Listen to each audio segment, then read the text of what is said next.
Why the NBA is terrified of Tyrese Maxey. Ever since coming into the NBA, it was pretty clear that Tyrese Maxey was an incredible individual scorer. But ever since James Harden left the Philadelphia 76ers, Tyrese has really taken his game to the next level. And especially this season, it's pretty clear that Tyrese is taking his game not only to an all-star level, but in my opinion to a superstar level, as he's even recently coming off a 41-point performance over the Utah Jazz. But quickly, before we get the video started, for those of you who may not know, I'm Juicy Sports. I make opinionated NBA content, and if you guys enjoy videos similar to this, hit that subscribe button, that like button, and that post notification bell. I also want to quickly mention that I recently started up an MMA channel, and if you guys are interested in that, the link will be in the description. But anyways, let's get into it.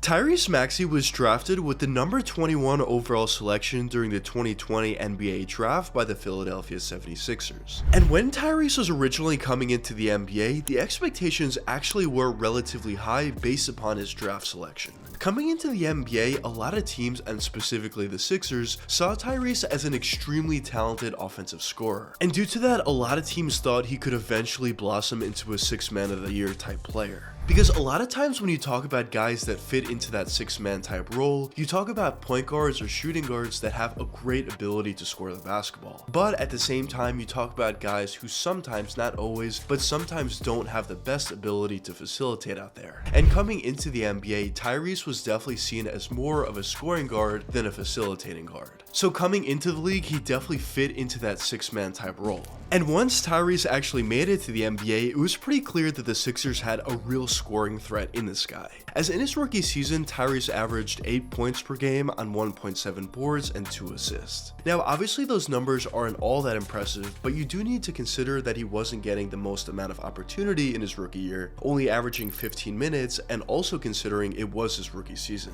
But if you actually watch Tyrese out there in his rookie season, it was pretty clear that this guy definitely was showing some flashes of what he could potentially be offensively, as he definitely did have certain stretches where he was going off from that three-point range. He had certain stretches where he was going off driving all the way to the basket, and overall he definitely had certain situations and certain stretches where he was showing some offensive brilliance, and he was showing some of what he could potentially be in the long-term future. And after his rookie season, it was clear that the Sixers liked a lot of what they saw from Tyrese, as they bumped up his opportunity up significantly. As in his second season, he averaged 35 minutes per game, and his statistics jumped up right alongside with it, as he averaged 17.5 points per game, 3.2 boards, and 4.3 assists. In his second season, Tyrese Maxey was playing at an extremely high level, and it was pretty clear that the Sixers have done a phenomenal job with their draft selection.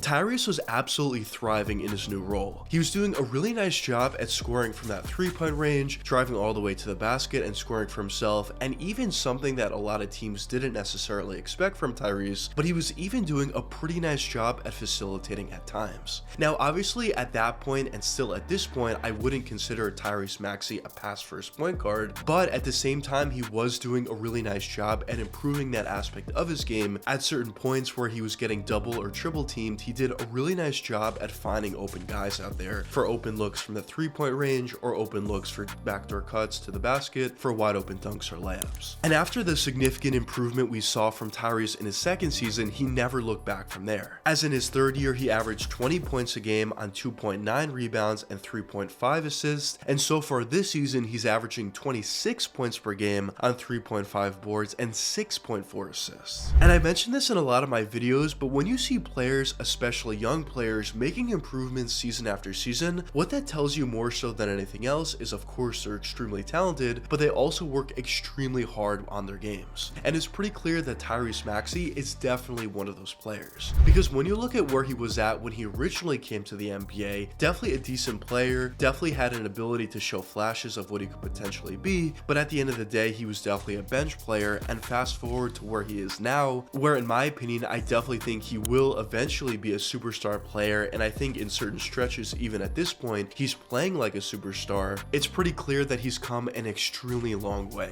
Well, a question that some of you may be wondering at this point is, why do I think the rest of the NBA is terrified of Tyrese Maxey? Well, in my opinion, I think it comes down to a couple different factors, but the first factor I want to touch upon is his overall skill set at this point. Because when you look at Tyrese's game, it's pretty clear that this guy is a very talented and very diverse offensive scorer. When you talk about his three-point shooting ability, it's clear that it's at a very high level. Not only does he shoot a really high percentage, but he has the ability to do a lot of different things from that three-point range. Whether you talk about the catch and shoot three-point jumper, whether you talk about the crossover into a three-point shot, sidestep, step back, even has a one dribble pull-up from that three-point range. Basically, Tyrese Maxey has it all from that three-point area. But even besides that, he's also a very prolific scorer from that mid-range as well. He has a one dribble pull-up within his game, he has a post turnaround fadeaway within his game, he can hit that catch and shoot mid-range jumper, sidestep, step back, even has a pretty nice floater within the lane, and basically when you look at his overall shooting ability from that three-point range or even from that mid-range area, it's pretty clear that Tyrese Maxey is a very prolific scorer. But even besides those abilities, Tyrese also has a phenomenal ability to drive all the way to the basket. And once he gets a full head of steam driving to the basket, he has a great ability to finish through contact or even finish around contact with his left to right hand.